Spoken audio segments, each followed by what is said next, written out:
Hello, welcome to RPS online classes. जैसा कि हमने शुरू किया था और ये मेरा चौथा वीडियो है क्लास 10 का chemical reactions and chemical equation के ऊपर। मैंने पिछले वीडियो में कैरेक्टरिस्टिक्स ऑफ केमिकल रिएक्शन को एक्सप्लेन किया था और किसी ने क्वेश्चन किया था कि सर आपने कैरेक्टरिस्टिक्स ऑफ केमिकल रिएक्शन को डिफाइन नहीं किया। मैंने कहा था कि कैरेक्टरिस्टिक ऑफ केमिकल रिएक्शन मतलब होता है कि व्हाट वी ऑब्जर्व या फिर चेंजेस। मतलब मैंने कहा था जैसे कोई भी केमिकल रिएक्शन हो रहा है तो हम कैसे कहेंगे कि ये केमिकल रिएक्शन हुआ है।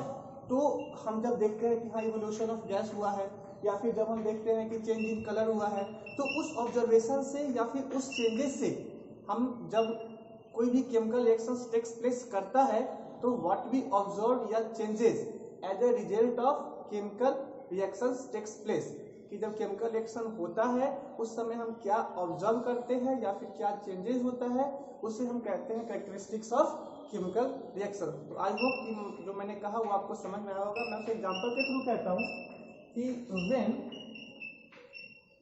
Nitrogen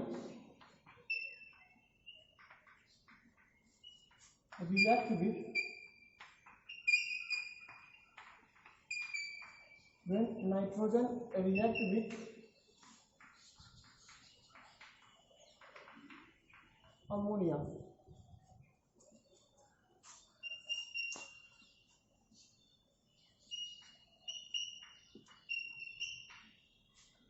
when nitrogen react with hydrogen,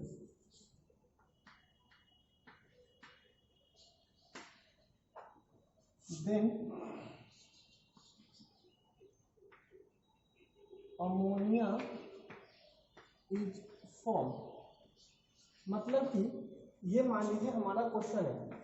अब हमें क्या करना है, इस क्वेश्चन का हमें केमिकल इक्वेशन लिखना है, बैलेंस्ड केमिकल इक्वेशन। तो मैंने क्या कहा था, सबसे पहले हम लिखेंगे इसका सिंबल मतलब इसका फॉर्मूला कि ये किस फॉर्म में पाया जाता है। और मैंने कहा था कि जितने भी मेटल्स होते हैं दे आर सॉलिड और दे आर मोनोवैलेंट। ये क्या होते हैं, मोनोवैलेंट होते हैं। और मोनोवैलेंट क्या है, ये क्लास 9 के चैप्टर 3 में आपको पता होगा कि जिसके पास एक एटम होता है उसे हम कहते हैं मोनोवैलेंट। और जितने भी नॉन मेटल होते हैं दे आर जनरली डाईवैलेंट। क्या होता है, डाईवैलेंट मतलब डायएटॉमिक। ये हो गया मोनोएटॉमिक, ये हो गया डायएटॉमिक। मतलब जिसके पास एक एटम हो उसे मोनोएटॉमिक, जिसके पास दो एटम हो उसे डायएटॉमिक। क्या कहेंगे, डायएटॉमिक और मोनोएटॉमिक। ठीक है, ये चीजें मैंने डिस्कस किया था आप लोग के साथ। तो देखिए नाइट्रोजन और क्या है hydrogen. Nitrogen gas non metal है इसलिए ये किस स्टेट में होता है, डायएटॉमिक। प्लस हाइड्रोजन ये भी गैस है, ये भी क्या होता है, डायएटॉमिक। तो मैंने कहा था इस दोनों की जहां रिएक्ट लिखा होता है वहां हम लिखते हैं प्लस। और ये नाइट्रोजन मैंने लिखा, रिएक्ट लिखा, फिर हाइड्रोजन लिखा। और जहां मैंने कहा था देन लगा रहे हैं या फिर फॉर्म लिखा रहे हैं, इसका मतलब क्या लगाएंगे, एरो साइन। और अमोनिया का फॉर्मूला होता है NH3। क्या होता है, NH3। तो अब हम क्या कर रहे हैं, देखिए हमने क्या किया, इसका सिंबल के साथ लिख दिया। तो अब हम इसे क्या कहेंगे, इसे कहेंगे केमिकल रिएक्शन। ये क्या हो गया, केमिकल रिएक्शन हो गया। इसके बाद मैंने कहा था कि हम क्या करते हैं, इसका हम मेंशन करते हैं। क्या मेंशन करते हैं, इससे पहले बैलेंस करेंगे। तो यहाँ पे नाइट्रोजन कितना है, 2, यहाँ हाइड्रोजन कितना है, 2, और यहाँ नाइट्रोजन कितना है, 1, और हाइड्रोजन कितना है, 3। तो ये तो बैलेंस नहीं है, मतलब number of atoms in the reactant side not equal to number of atom in the product side. तो हम क्या करेंगे, हम इसका सबसे पहले यहाँ पे जो बड़ा होता है मैंने कहा था वहां पे हम उसे मल्टीप्लाई करेंगे। तो यहाँ पे मैंने क्या किया, तो उसे मल्टीप्लाई किया। तो जब तुम 2 से मल्टीप्लाई करेंगे तो नाइट्रोजन 2 हो गया, ये तो सही है। बट नाइट्रोजन हमारा क्या हो गया, 6, 2 3 जा 6। बट यहाँ हाइड्रोजन कितना है, 2। तो क्या करेंगे, यहाँ पे 3 ऐड करेंगे, मतलब 3 मल्टीप्लाई करेंगे। तो कितना हो गया, नाइट्रोजन भी 2 6 2 6। इसका मतलब हमारा इक्वेशन हो गया। नाइट्रोजन होता है गैस, हाइड्रोजन भी होता है गैस। इस तरीके से आप क्या करोगे कि अमोनिया क्या होता है, लिक्विड। तो gas gas combine to form liquid. तो इसी हम कहते हैं बैलेंस्ड केमिकल इक्वेशन। और यहाँ पे हमने ऑब्जर्व किया कि देखिए इसमें चेंज इन स्टेट हुआ है, और चेंज इन स्टेट कहने का मतलब होता है कि केमिकल रिएक्शन हुआ, इसे कहते हैं characteristics of chemical reaction. Okay, next हम एक एग्जांपल में और कराता हूँ। आप लोग के मन में होगा कि सर क्वेश्चंस नहीं कराते, तो ये वीडियो आज मैं होपफुली फिनिश करूंगा। तो मैं नेक्स्ट वीडियो जो बनाऊंगा वो वीडियो मेरा होगा पूरा का पूरा क्वेश्चन आंसर सेशन, मतलब एनसीईआरटी का क्वेश्चन आंसर या फिर जो भी मतलब एक्स्ट्रा मुझे लगेगा क्वेश्चंस है, उस क्वेश्चंस को मैं क्या कराऊंगा, सॉल्व कराऊंगा। तो इसलिए आप लोग टेंशन नहीं करेंगे, अच्छे से जो भी मैं पढ़ा रहा हूँ उसे पढ़ेंगे, उसके साथ जो भी क्वेश्चंस आपसे हो रहा है करेंगे। अगर कोई भी क्वेश्चंस में अगर डाउट है तो आप उसे कमेंट बॉक्स में भेजेंगे, मैं नेक्स्ट डे जब भी वीडियो बनाऊंगा मैं उसका आंसर आपको दे दूंगा। नेक्स्ट है एक एग्जांपल मैं और कराता हूँ, उसके बाद हम अगले टॉपिक की तरफ जाएंगे, टाइप्स ऑफ केमिकल रिएक्शन। तो नेक्स्ट जो है हमारा ऐसे सपोज कीजिए हाइड्रोजन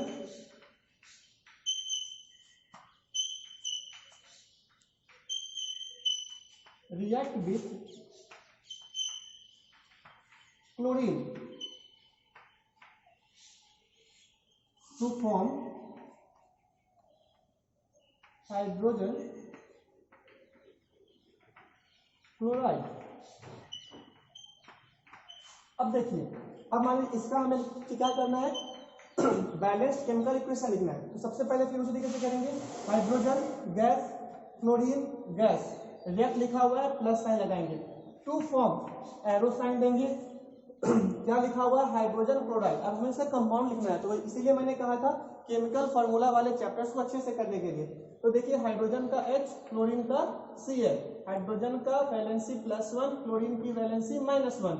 अब हम क्या करते हैं, क्रिस करते हैं वैलेंसी को, तो H1Cl1 हम मैंने कहा था नहीं लिखते, तो क्या हो जाएगा HCl। तो हमने क्या किया, यहाँ पे लगा दिया HCl। अब हम क्या करेंगे, इसका हम क्या मेंशन करेंगे, स्टेट मेंशन करेंगे। तो ये गैस और ये क्या हो जाता है, लिक्विड। मतलब कि ये क्या किया, चेंज इन स्टेट, मतलब ये भी क्या है, एक तरह का आपका ये फॉर्मेशन मतलब कैरेक्टरिस्टिक्स ऑफ केमिकल रिएक्शन है। इसका मतलब यहाँ पे भी क्या हुआ है, केमिकल रिएक्शन हुआ है। अब हम क्या बैलेंस करते हैं, यहाँ 2 यहाँ 2 यहाँ 1 है, तो यहाँ 2 लगा देंगे, सिंपली हो गया।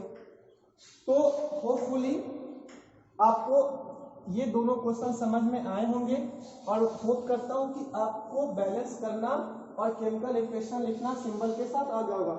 एक चीज याद रखिएगा, अगर आपको फॉर्मूला लिखना आता है, अगर आप फॉर्मूला लिख सकते हो ना, तो फिर आप कैसे भी केमिकल इक्वेशंस को आप कर सकते हो, आप कैसे भी केमिकल इक्वेशंस को आप सॉल्व कर पाओगे। ठीक है, तो इसे आप करोगे, करने के बाद आप अगर मैं जब क्वेश्चंस कराऊंगा, अगर कोई क्वेश्चंस हो आप अगर सॉल्व कर रहे हो, उस समय कोई क्वेश्चंस अगर आता है तो आप मुझे कमेंट बॉक्स में करोगे, मैं सॉल्व करा दूंगा, लेकिन मैं एक वीडियो बनाऊंगा क्वेश्चन आंसर सेशन का। तो नेक्स्ट आता है हमारा टॉपिक जो है वो है टाइप्स ऑफ केमिकल रिएक्शन, कि केमिकल रिएक्शंस के कितने टाइप्स होते हैं। ठीक है, तो इस चैप्टर में मतलब इस टॉपिक में आपको केमिकल रिएक्शंस के टाइप्स पढ़ने हैं। तो चलिए शुरू करते हैं। सबसे पहला आता है कॉम्बिनेशन रिएक्शन, जिसको कि हम लोग एक और नाम से जानते हैं synthesis reaction. Synthesis reaction. Number 2 है आपका डिस्प्लेसमेंट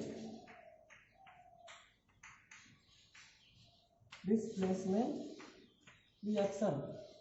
नंबर 3 है आपका डबल डिस्प्लेसमेंट रिएक्शन। नंबर 4 है आपका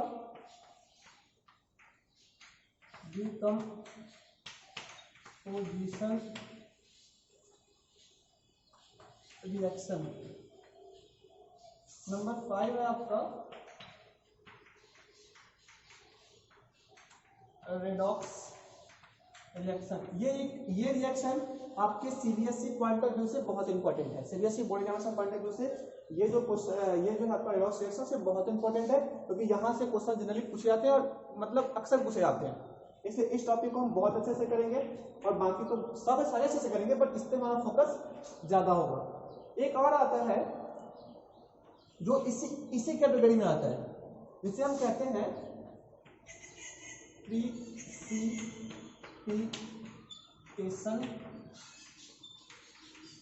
रिएक्शन। इसमें क्या होता है, मैंने कल भी कहा था कि जब किसी भी दो लिक्विड को आप डिजॉल्व करते हो और क्या होता है सॉलिड प्रोडक्ट फॉर्म होता है, तो उस केस में क्या होता है उस सॉलिड प्रोडक्ट्स को हम क्या करते हैं केमिकल रिएक्शन से टेकन आउट करते हैं। तो वो सॉलिड प्रोडक्ट जो आप फॉर्म किए उसे हम क्या कहते हैं प्रिसिपिटेट कहते हैं, और उसी रिएक्शन को क्या कहते हैं प्रिसिपिटेशन रिएक्शन कहते हैं। तो इस वाले को आप हम ये भी सारे करेंगे। तो सबसे नंबर 1 कॉम्बिनेशन, आपको नाम से ही समझ में आ रहा, कॉम्बिनेशन मतलब क्या होता है कंबाइन, मतलब बहुत सारा क्या होगा रिएक्टेंट होगा लेकिन प्रोडक्ट सॉरी बहुत सारा क्या होगा आपका मतलब रिएक्टेंट होगा लेकिन प्रोडक्ट क्या होगा बस एक होगा। तो ऐसे टाइप रिएक्शन को क्या करेंगे कहेंगे कॉम्बिनेशन, और इसे हम सिंथेसिस रिएक्शन के भी नाम से जानते हैं। पूछता है what is the another name of combination reaction, तो हम क्या कहेंगे सिंथेसिस रिएक्शन। तो सिंथेसिस मतलब होता है टू फॉर्म, मतलब किसी भी चीज को बनाना। जैसे कि मैं एग्जांपल लूं a plus b plus c plus dot dot, अगर ये मान लीजिए बहुत सारा है कंबाइन करके बनाया सपोज कीजिए m, तो ये सारा क्या है रिएक्टेंट। मैंने यहाँ पे भी कहा था कैसे पता करेंगे, जिधर की तरफ तेल रहेगा वो रिएक्टेंट, जिधर की तरफ गिर रहेगा वो प्रोडक्ट। और ये m बनाना, तो m को हम क्या कहेंगे, m को कहेंगे हम प्रोडक्ट। तो देखिए हमारे पास रिएक्टेंट बहुत सारा था पर प्रोडक्ट हमारे पास कितना है बस एक है, तो इसे हम क्या कहेंगे कॉम्बिनेशन रिएक्शन या फिर सिंथेसिस। मैं इसका डिफिनेशन के साथ में एग्जांपल भी करा रहा हूँ इसलिए डोंट वरी। नेक्स्ट है आपका डिस्प्लेसमेंट। ये रिएक्शंस आप क्लास 8 में भी आपने पढ़ा होगा, क्लास 8 के मेटल्स और नॉन मेटल्स चैप्टर्स में भी ये चीज आप लोग को पढ़ाया गया था। डिस्प्लेसमेंट रिएक्शन होता है ऐसा रिएक्शन जहां पे कि हायर रिएक्टिव मेटल, जो भी हायर रिएक्टिव मेटल्स होंगे, तो इसके लिए आपको केमिकल रिएक्टिविटी सीरीज, जो मैं बार बार हर वीडियो में कहता हूं, केमिकल रिएक्टिविटी सीरीज आपको याद रखनी पड़ेगी। और ये आप याद रख ही लेना क्योंकि ये चीज आपको चैप्टर 3 के क्लास 10 में फिर से पढ़ाया जाएगा। उसके बाद आपको ये क्या कहते हैं जो केमिकल रिएक्टिविटी सीरीज जो है आपका ये हो गया। उसके बाद नेक्स्ट जो है ये आप याद कर लेंगे और देखेंगे कि हाइड्रोजन से ऊपर जो भी रिएक्टिव मतलब जो भी होता है वो जनरली रिएक्टिव होता है, और हाइड्रोजन के नीचे जो होता है वो जनरली लेस रिएक्टिव होता है, जिसे हम लोग जनरली नोबल मेटल भी कहते हैं। ठीक है, नोबल मेटल, इसे आप याद रखेंगे। ठीक है, तो नेक्स्ट है आपका डिस्प्लेसमेंट रिएक्शन। तो displacement reaction are those reactions in which higher reactive metal displace lower reactive metal. तो आप देखोगे कि जो भी हमारा केमिकल रिएक्टिविटी सीरीज होता है,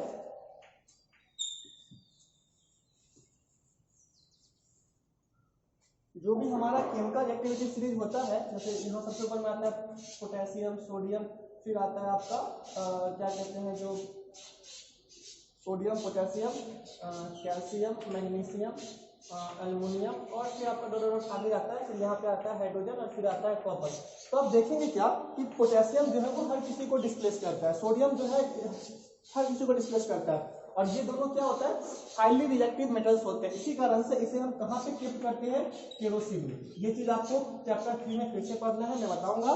तो सोडियम, पोटेशियम और हाईली रिएक्टिव मेटल्स, और ये सब क्या होते हैं मॉडरेट रिएक्टिव मेटल्स, और they are less reactive metals. तो याद रखिएगा कि आपका जो डिस्प्लेसमेंट रिएक्शन होता है इसमें क्या होता है कि हायर रिएक्टिव मैग्नीशियम एल्युमिनियम को डिस्प्लेस कर सकता है पर एल्युमिनियम मैग्नीशियम को डिस्प्लेस नहीं कर पाएगा। सोडियम पोटेशियम को डिस्प्लेस कर सकता है पर पोटेशियम सोडियम को डिस्प्लेस नहीं कर पाएगा। इसीलिए ऐसे रिएक्शन को हम क्या कहते हैं डिस्प्लेस, मतलब जहां पे कि सिंगल मेटल किसी भी कंपाउंड को क्या करेगा डिस्प्लेस करेगा। ओके, नेक्स्ट आता है आपका डबल डिस्प्लेसमेंट। यहाँ पे क्या होता है दो कंपाउंड आपस में रिएक्ट करेंगे और वो अपने आयंस को डिस्प्लेस करेंगे। यहाँ पे सिंगल मेटल्स होता था और यहाँ पे कंपाउंड आपस में, इसीलिए कहा है डबल डिस्प्लेसमेंट, मतलब दो बार डिस्प्लेसमेंट। ठीक है, नेक्स्ट अगर मैं इसका एग्जांपल अगर मैं आपको बताऊं, जैसे कॉम्बिनेशन का वो था डिस्प्लेसमेंट का, अगर मैं लिखूं तो A plus B C give AC plus D। तो यहाँ पे देखिए A plus B C A भी लिखिए, क्योंकि मैं हमेशा कहता हूं कि हम मेटल्स को पहले लिखते हैं, नॉन मेटल्स को क्या करते हैं बाद में लिखते हैं। ठीक है, तो ये हो गया आपका। तो यहाँ पे देखिए ये जो बी है ये रिएक्टिव मेटल्स था, ये लेस रिएक्टिव था, तो इसने क्या किया कि इसने इसको डिस्प्लेस किया ना, और फिर क्या बन गया,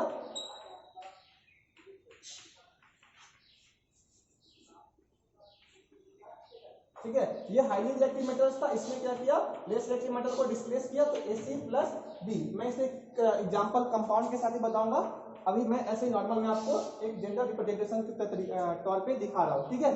तो ये हो गया कॉम्बिनेशन या सिंथेसिस, ये हो गया क्या आपका डिस्प्लेसमेंट। नेक्स्ट है आपका डबल डिस्प्लेसमेंट। तो इसमें क्या होगा AB + CD अब बन जाएगा AB + BC। देखिए तो A के साथ पहले क्या था B था, अब A के साथ क्या है D है, मतलब यहाँ का जो मेटल है ये मेटल और ये मेटल आपस में क्या कर लिया एक्सचेंज देयर आयंस, इसने अपने आयंस को एक्सचेंज कर लिया और ये वाला आपस में क्या कर लिया एक्सचेंज कर लिया। तो ऐसे टाइप के एग्जांपल को हम क्या कहेंगे डबल डिस्प्लेसमेंट रिएक्शन। नेक्स्ट जो है आपका वो है डिकम्पोजिशन। डिकम्पोजिशन मतलब होता है ब्रेक डाउन। डिकम्पोजिशन मतलब क्या होता है ब्रेक डाउन।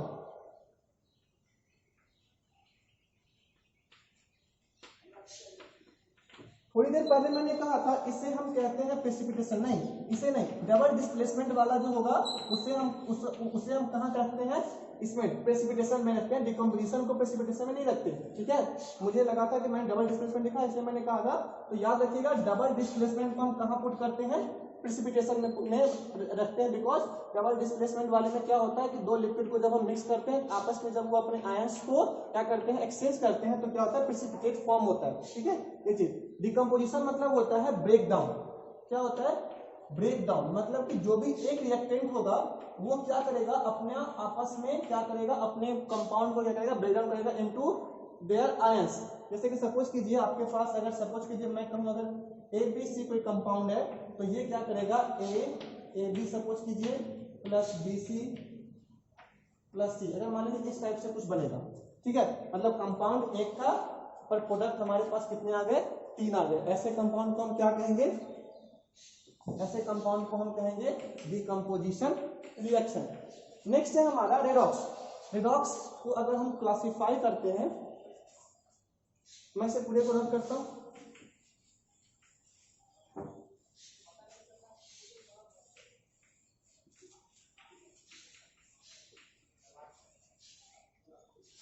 देखिए जैसे रेडॉक्स है, रेडॉक्स अगर इसे हम ये करते हैं एक बनता है रिडक्शन, एक बनता है ऑक्सीडेशन। तो व्हाट इज ऑक्सीडेशन, तो ऑक्सीडेशन तो तब कहेंगे जब हमारा क्या होगा एडिशन ऑफ ऑक्सीजन और रिमूवल ऑफ क्या होगा हाइड्रोजन। रिडक्शन किसे कहेंगे जहां पे एडिशन होगा हाइड्रोजन का और रिमूवल होगा ऑक्सीजन का। एक चीज और मैं ऐड कर देता हूं गेन ऑफ इलेक्ट्रॉन, ठीक है, क्या होगा गेन ऑफ इलेक्ट्रॉन, यहाँ पे क्या होगा माइनस ऑफ इलेक्ट्रॉन मतलब लॉस, ठीक है। तो addition of hydrogen removal of oxygen, यहाँ पे क्या होगा addition of oxygen removal of hydrogen. तो ऐसे कंपाउंड को हम क्या कहेंगे, कहेंगे हम रिडॉक्स रिएक्शन हुआ है, ठीक है। तो मैं एक एक करके सबका एग्जांपल आपको बताता हूं। सबसे पहला था कॉम्बिनेशन रिएक्शन। तो कॉम्बिनेशन में मैंने क्या कहा था उसे हम लोग सिंथेसिस के नाम से भी जानते हैं, सिंथेसिस के नाम से भी जानते हैं, और उसे हम कहते हैं कि आपका कि कब हम कहेंगे कि हमारा ये कॉम्बिनेशन रिएक्शन हुआ है। जैसे सपोज कीजिए हमारे पास है H2 + Cl2 और ये क्या बना HCl बना। तो यहाँ पे हमारे पास हाइड्रोजन था ना और क्लोरीन था, नंबर ऑफ कितने एटम्स है 2 और इधर कंपाउंड कितने हैं 1। इसका मतलब कि हमारे पास क्या हो गया दो डिफरेंट मॉलिक्यूल्स आपस में कंबाइन करके कितने मॉलिक्यूल्स फॉर्म किए 1।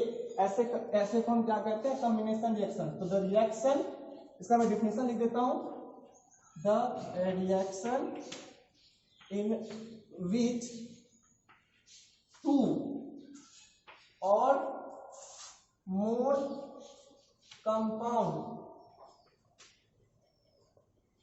react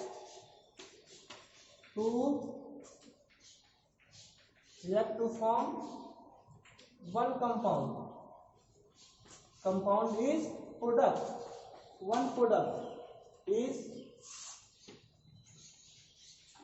नोन एज, क्या कहलाएगा, कॉम्बिनेशन रिएक्शन। बहुत सारे एग्जांपल आप इसका डेली लाइफ में देख सकते हो, जैसे कि H2 plus O2 give H2O, और भी देखना चाहो तो C plus O2 give CO2, C plus O2 CO, CO plus O2 CO2। तो ये सब क्या है, this all are example of combination reaction और सिंथेसिस रिएक्शन। सिंथेसिस मतलब टू फॉर्म, मतलब एक कंपाउंड क्या हो रहा है यहाँ पे, फॉर्म हो रहा है। तो इसे आप कर लेंगे। इसके बहुत सारे क्वेश्चंस आपके एग्जांपल्स आपके बुक में भी दिए होंगे, आप उसे सॉल्व करेंगे। नेक्स्ट आता है आपका, नेक्स्ट है कॉम्बिनेशन रिएक्शन के बाद दूसरा आता है डिस्प्लेसमेंट रिएक्शन।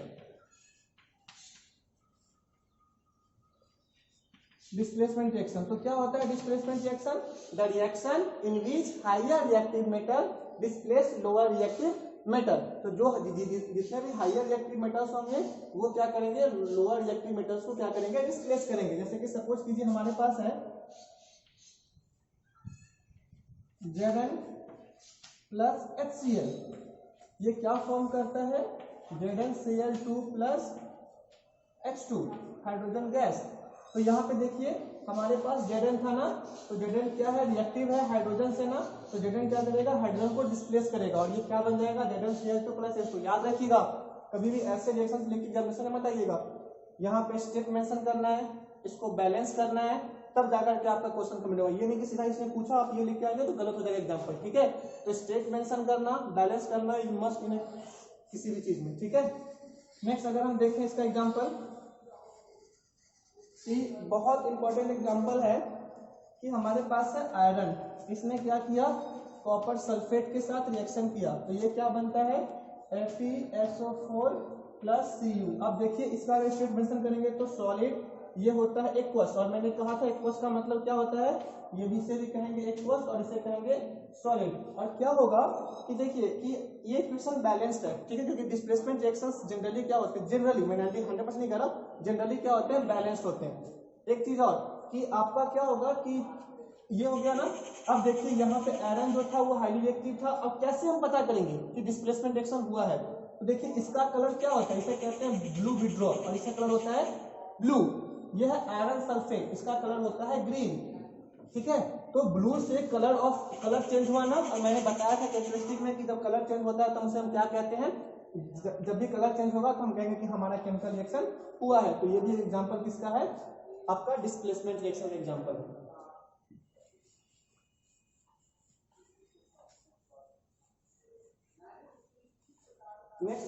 नेक्स्ट हमारा है डबल डिस्प्लेसमेंट। यहाँ हम क्या ऐड कर देते हैं, डबल, ठीक है। इसका अगर हम एग्जांपल देखें तो हम एग्जांपल में देखेंगे कि हमारे पास है Na2SO4 और BaCl2, ये दोनों क्या है, सॉल्युबल लिक्विड्स है ना, मतलब सॉल्युबल सॉल्ट्स है ना। इस दोनों को जब मिलाएंगे तो हमें मिलता है BaSO4 और प्लस NaCl। अब यहाँ पे ये जो कंपाउंड बनता है ये होता है सॉलिड, और इसका हम ये होता है व्हाइट प्रेसिपिटेट। क्या फॉर्म होता है, white PPT. White PPT form हुआ ना। अब ये व्हाइट पीपीटी क्यों फॉर्म हुआ, ड्यू टू द कि इसने बेरियम क्लोराइड, जब सोडियम के साथ, सोडियम हाईली रिएक्टिव है ना, तो सोडियम क्लोरीन के साथ डिस्प्लेस कर लिया और बेरियम सल्फेट के पास आ गया। तो क्या हुआ कि हमारे पास बेरियम सल्फेट क्या हो जाता है कि इसकी जो सॉल्युबिलिटी, यहाँ पे एक टर्म आता है आयनिक प्रोडक्ट और सॉल्युबिलिटी प्रोडक्ट, जो आप लोग को जरूरी अभी नहीं पढ़ना है, याद रखिएगा। अगर सॉल्युबिलिटी प्रोडक्ट अगर ज्यादा होता है तो हमारा वो क्या होता है कि हमारा ये मतलब उसका जो ये है क्या कहते हैं कि जो फॉर्मेशन ऑफ प्रेसिपिटेट है वो फॉर्म करेगा। मतलब कि अगर आयंस अगर सॉल्युबल हो जाएंगे तो वो प्रेसिपिटेट फॉर्म नहीं करेगा। तो जब कभी भी इस दोनों का जो हमारा सॉल्युबिलिटी प्रोडक्ट है वो बहुत ज्यादा होता है इसके आयनिक प्रोडक्ट से, इसी कारण से ये सॉल्युबल हो जाता है और ये सॉल्युबल नहीं होता है, ठीक है। तो ये हो गया एक एग्जांपल लेते हैं, AgNO3 प्लस NaCl क्या बनता है, AgCl प्लस NaNO3। तो ये भी क्या है, हमारा एग्जांपल है किसका, डबल डिस्प्लेसमेंट रिएक्शंस का। तो अगर हम इसका डेफिनेशन करेंगे तो the reactions in which two compounds exchange their ions to form a precipitate to form a solid product in a chemical reactions is known as double displacement reaction। और इस reactions को हम लोग प्रेसिपिटेशन रिएक्शंस भी कहते हैं, क्योंकि यहाँ पे इस रिएक्शन में जनरली क्या फॉर्म होते हैं, प्रेसिपिटेट फॉर्म होते हैं। ठीक है, ये भी क्या हमारा प्रेसिपिटेट है। ठीक है, इस चीज को आप याद रखेंगे। डिफिनेशंस आपके बुक में मिल जाएंगे, अगर नहीं मिलेंगे तो आप मुझे कमेंट बॉक्स में लिख दीजिएगा, मैं आपको इसका ये लिखवा दूंगा। नेक्स्ट आता है हमारा डिकम्पोजिशन। डिकम्पोजिशन रिएक्शन क्या होता है, ऐसा रिएक्शन होता है जिसमें कि हमारा क्या होता है, a single compound is break down into two और मोर डिफरेंट प्रोडक्ट। मतलब एक सिंगल जो रिएक्टेंट होगा वो क्या करेगा, एक से या एक से ज्यादा प्रोडक्ट में क्या होगा, फॉर्म। जैसे कि हमारा सबसे बेस्ट एग्जांपल है NaHCO3। अगर इसका अगर हम इसे हम हीट करते हैं, ब्रेक डाउन कराते हैं, तो ये बनता है Na2CO3 plus CO2 plus H2O। ठीक है, उसके बाद हमारा ये हो गया। इसको हम बैलेंस करना चाहेंगे तो यहाँ पे हम क्या करते हैं, 2 लगा देते हैं। ठीक है, इसका स्टेप मेंशन कीजिएगा, बैलेंस कीजिएगा, ये चीज। नेक्स्ट आता है हमारा KClO3। अगर इससे आप जब करेंगे तो ये बनेगा KCl प्लस O2। इसे आप बैलेंस कर लीजिएगा। ठीक है, तो इस तरीके से आप क्या करेंगे, ऐसे एग्जांपल्स को। एक और आता है जो कि जनरली हमें PbNO3(2), ये जब ब्रेक डाउन करता है तो ये बनता है PbO plus NO2 plus O2। ठीक है, ये होता है कलरलेस, ये होता है ब्लैक, ये होता है ब्राउन। ये सब याद रखिए, क्योंकि ये क्वेश्चन जनरली किसमें पूछा जाता है, ये क्वेश्चन जनरली पूछा जाता है बोर्ड एग्जामिनेशन में कि what do you observe, write down the 2 observation when this is break down, या दिस PbNO3 गोज डिकम्पोजिशन, या इसका। तो ऑब्जर्वेशन क्या आता है कि हाँ ये एक गैस है, 2 गैस रिलीज होगा, ये हमारा इसका कलर एक ब्लैक कंपाउंड फॉर्म करेगा, एक ब्राउन कंपाउंड फॉर्म करेगा। तो इस टाइप से कि हमारा जो प्रोडक्ट है उसमें आप क्या ऑब्जर्व कर रहे हैं, कैसे आप कह रहे हैं कि रिएक्शन हुआ है।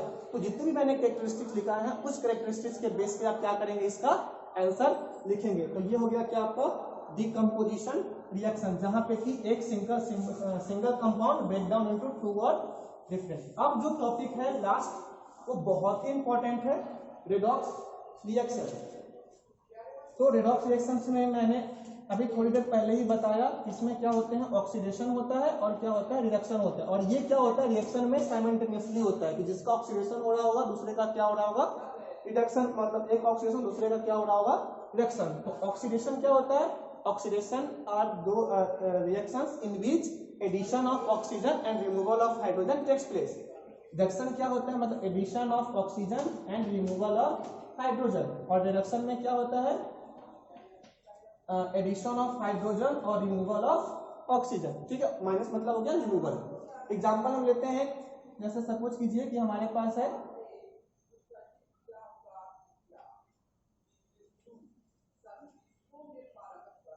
ठीक है, तो ये चीज आप याद रखिएगा कि रिडॉक्स में oxidation, reduction, addition of oxygen, removal of hydrogen, removal of addition of hydrogen और रिमूवल ऑफ क्या हो जाएगा। तो सपोज कीजिए हमारे पास है H2S प्लस Cl2, तो ये क्या बनता है, HCl प्लस सल्फर। तो देखिए यहाँ पे सल्फर क्या, यहाँ पे देखिए हाइड्रोजन इसके साथ हाइड्रोजन का था ना, तो ये इसने क्या किया, रिमूवल ऑफ हाइड्रोजन किया। ठीक है, इसने, और इसने क्या किया, इसका हाइड्रोजन यहाँ ऐसे। ठीक है, यहाँ पे 2 हाइड्रोजन था, यहाँ पे हाइड्रोजन नहीं है, रिमूवल ऑफ हाइड्रोजन को हम क्या कहते हैं, ऑक्सीडेशन। और यहाँ पे हाइड्रोजन नहीं था, यहाँ पे हाइड्रोजन आ गया, तो ये क्या कहलाएगा, रिडक्शन कहलाएगा। यहाँ पे एक टर्म आता है ऑक्सीडाइजिंग एजेंट, इसी में आपको पढ़ना है ऑक्सीडाइजिंग एजेंट, और दूसरा पढ़ना है आपको रिड्यूसिंग एजेंट। ठीक है, तो ऑक्सीडाइजिंग एजेंट क्या होता है, ऐसा एजेंट जो कि क्या, जिसका क्या हुआ है, रिडक्शन हुआ है। कि जो क्या करे, दूसरे को ऑक्सीडाइज करे, वो कहलाएगा ऑक्सीडाइजिंग एजेंट। एजेंट क्या होता है? जो दूसरे को हेल्प करता है किसी भी काम को करने के लिए। तो ऑक्सीडाइजिंग एजेंट ऐसे एजेंट को कहेंगे जो कि दूसरे को क्या करेगा? ऑक्सीडाइज करेगा। तो आप देखिए ये क्या कहलाएगा? ऑक्सीडाइजिंग एजेंट, बिकॉज इसने क्या किया है, इसने इसे इसका ऑक्सीडेशन हुआ है ना, तो ये ऑक्सीडाइजिंग एजेंट, और ये क्या कहलाएगा? ठीक है। तो इस तरीके से आप क्या करेंगे, इस टॉपिक को मैं फिर से कल मतलब नेक्स्ट वीडियो में डील करूंगा, उसके साथ हम लोग क्वेश्चन आंसर सेशन भी करेंगे। इस एग्जांपल को देखेंगे आप, बहुत सारा एग्जांपल आपको मिल जाएगा डेली लाइफ में जहां पे क्या होता है ऑक्सीडेशन रिएक्शन के बारे में आप करेंगे। एक चीज और याद रखिएगा, ऑक्सीडाइजिंग एजेंट, रिड्यूसिंग एजेंट, इस टॉपिक को मैं फिर से नेक्स्ट वीडियो में एक्सप्लेन करूंगा, क्योंकि आज कुछ ज्यादा हो गया है। तो आप, और ये टॉपिक है भी बहुत इंपॉर्टेंट, तो नेक्स्ट वीडियो में मैं इस टॉपिक के साथ इस चैप्टर को खत्म करके क्वेश्चन आंसर भी करेंगे। ठीक है, तो होप आपको समझ में आया होगा, और अगर नहीं कोई भी अगर किसी का डाउट है तो आप कमेंट बॉक्स में हमें एक्सप्लेन करेंगे। Thank you.